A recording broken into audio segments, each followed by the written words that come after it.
I used to think I was a good person. Not perfect, but decent. The kind of woman who would never cross certain lines. The kind of lines that destroy trust, families, and futures. I used to look down on people who cheated. I told myself they were selfish, broken, or weak. I swore I would never be like that. But then life got quiet.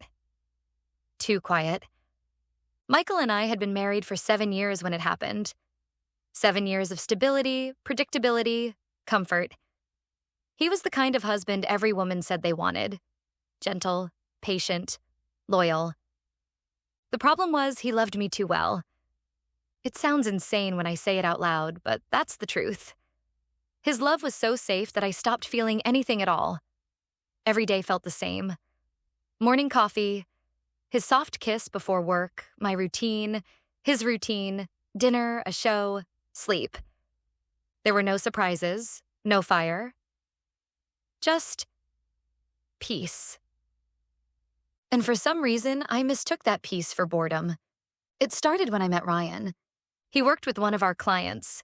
Confident, funny, the kind of man who looked like he belonged in constant motion. There was something dangerous about him, something that reminded me of who I used to be in my 20s, before the mortgage, before the safe choices, before I became Michael's wife. The first time we talked, it was harmless. I remember laughing, really laughing, in a way I hadn't in months. Then came the texts. At first, they were work-related. But late at night, they started turning personal, then flirtatious, then inappropriate. I knew what I was doing. I knew it was wrong.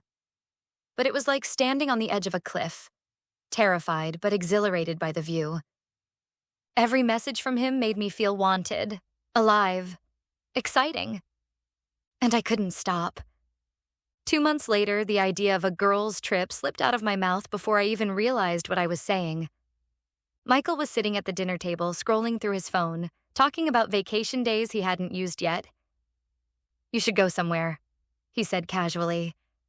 "You've been working so hard lately." "I was thinking," I said, pretending to be spontaneous. "Maybe I'll go on a girls' trip."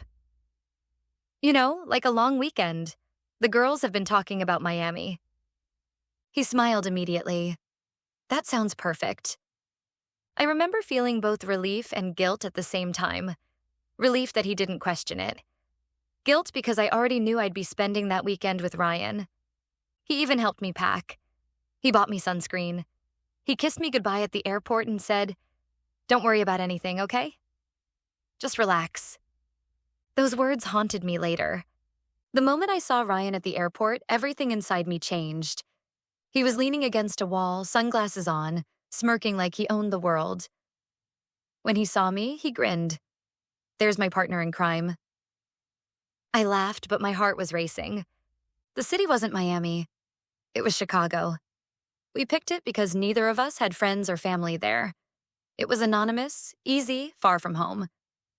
We checked into a downtown hotel, the kind with marble floors and too much perfume in the air. I still remember the sound of my suitcase wheels echoing in the hallway, the weight of the lie sitting heavy in my chest. But then he touched my hand.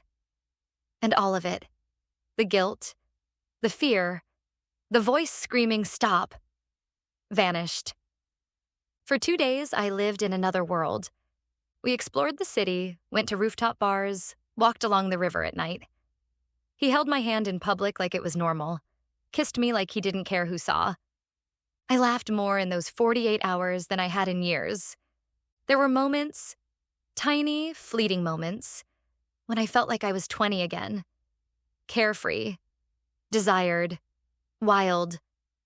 But every night when I checked my phone, there were messages from Michael waiting for me. "Miss you already. Hope you're having fun with the girls. Don't forget to send pictures."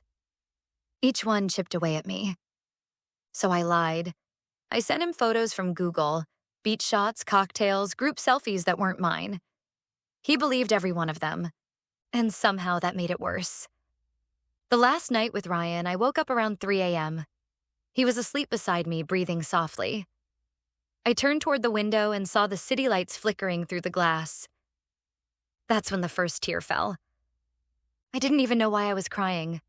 Maybe because I knew I couldn't keep this up. Maybe because I realized this wasn't freedom. It was a cage I'd built for myself. But when Ryan woke up the next morning, he smiled, kissed me, and asked, "When can we do this again?" I didn't answer. I just smiled and said, "We'll see." When I got home, Michael was waiting at the airport with flowers. He hugged me so tightly I could barely breathe. "You look amazing," he said. "You must have really needed that." I smiled. I said I did. But inside, something broke.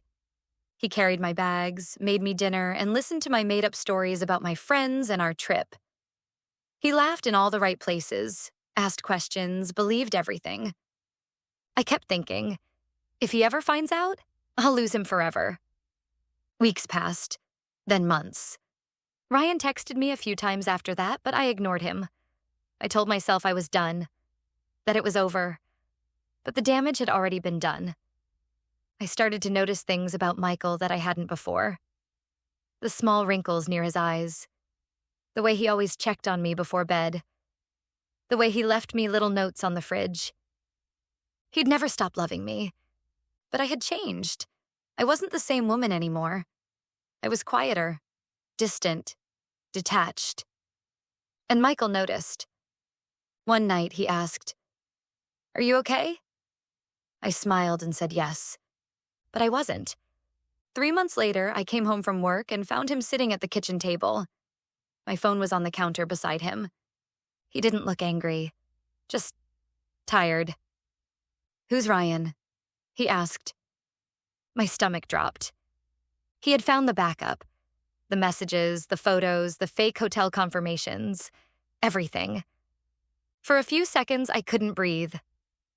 "I can explain," I said. The words that every guilty person says when there's no explanation left. He just shook his head. "Don't." Then he stood up and said something I'll never forget. "I loved you so completely that I never imagined I'd have to doubt you. I thought we were forever, and you threw that away for a weekend." He didn't scream. He didn't curse. He just walked upstairs, packed a bag, and left. I followed him, begging, crying, saying it meant nothing, that it was a mistake, that I'd been lonely, confused, stupid. But he didn't look back. The sound of the front door closing that night was the loudest silence I've ever heard. It's been over a year since then. Michael moved out of state. He's dating someone now, a woman I saw on his social media once. She looks kind, normal, the way I used to look before I destroyed everything. I still live in the same house, but it doesn't feel like home anymore. His laughter used to fill the rooms. Now it's just echoes. I haven't spoken to Ryan since that weekend. He tried reaching out once, but I blocked him. Because the truth is, he wasn't what I wanted. He was just an escape from a life I was too blind to appreciate. Sometimes I catch myself wondering what would have happened if I had just told Michael I felt lonely. If I had asked him to surprise me, to take me somewhere, to make me feel wanted again. He would have done it. I know he would have. But instead, I lied. I cheated. And I lost everything good in my life. Now I'm left with a bed that feels too big and a silence that feels too heavy. Every time someone says the word Miami, my stomach twists. Every plane that passes overhead makes me think of that fake trip that destroyed my real life. I still wear my wedding ring sometimes. Not because I think he'll come back, but because it reminds me of who I was before I ruined everything. I once told myself that cheating was a mistake. But the truth is, it was a choice. 1,000 small choices that added up to the biggest regret of my life. And if I could go back to that moment at the airport, to Michael handing me flowers, smiling with love and trust, I wouldn't board that plane. I'd tell him the truth, that I didn't need a girl's trip. I just needed him to look at me and remind me that I was still his. But I didn't say that. And now, all I have left are memories of the man who loved me more than anyone ever will, and the unbearable truth that I was the one who made him stop.